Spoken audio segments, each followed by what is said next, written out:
Do we value the importance of investing in statues to the extent where we magnify these people as great Bahamian historians? Can we agree that John should be a statue and rather than Paul? Will it invoke the kind of political differences where I could be of a political party and say, well, I don't agree that he should have a statue because of my political persuasion?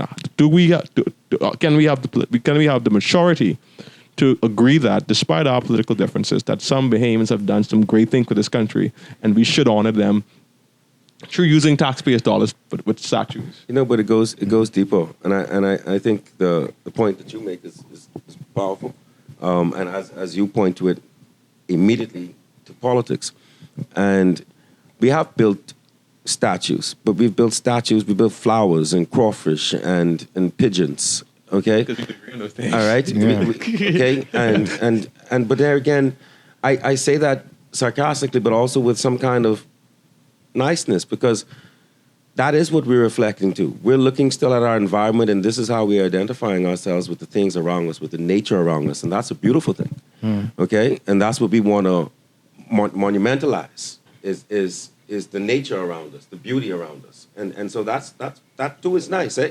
That too is very nice. But even as we talk about these statues, we had Craig Flowers who spent millions of dollars, literally, on those statues out at Ronnie Butler and Peanuts Taylor. Out at those, every one of those statues cost almost $1 million. People don't know that, but they aren't cheap. So, but let's think about what you said, Milo Butler, because it strikes me. I live downtown, and I always stand there and I look at that, and I say, look at what we do to ourselves, and look at how strong the colonial dictate is even in our minds. We erect a statue of our freedom fighter, our liberator, and put him across the way, not in Parliament Square, across where there was water. That land is reclaimed where Milo Butler is, and have him half a man. Think about the symbology of that. Half a man looking up across the road from the power of Parliament at the Queen. And he's in a submissive position as well. He's with a hand, low and hand. Low and hand up to the Queen. Yeah. Okay? And she's sitting with her hand on her mace and her power, looking down at him. And that is what we erect as a symbol as a free black people, as our symbol of freedom. Clearly not. All right? So even in the mindset, clearly not. There are persons in our history who are outside of our present politics. You heard what I said, Pompey. Yeah, Pompey and Paul Black and Little Black Paul Black. Okay, we don't have to debate that. No. There's no debate in that. And we could build a 50-foot statue to Pompey. All right? And it's not even about the so-called taxpayers' money. We could challenge the young people to do it. Okay, and then find a way to preserve it. We could build a Pompey out of John Canoe and challenge the people to preserve it, to find a way to preserve it. Yeah. Okay?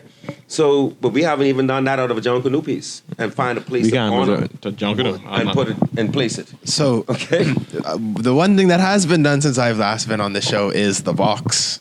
So, when we were first on the show, we had the first little art piece, as we remember.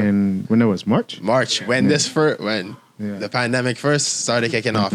And we talked about art as being a potential for development. And largely thanks to the help of Mr. Bostwick, we had the ability to construct a 6x6 wooden black box and invite Bahamian artists to come and paint on it and design it. And we set up at the Tinfro Park, which is also now a pretty historic place in terms of what that has represented. And over 6 weeks, we've had the ability to, while it was there, we need to move at this point, actually.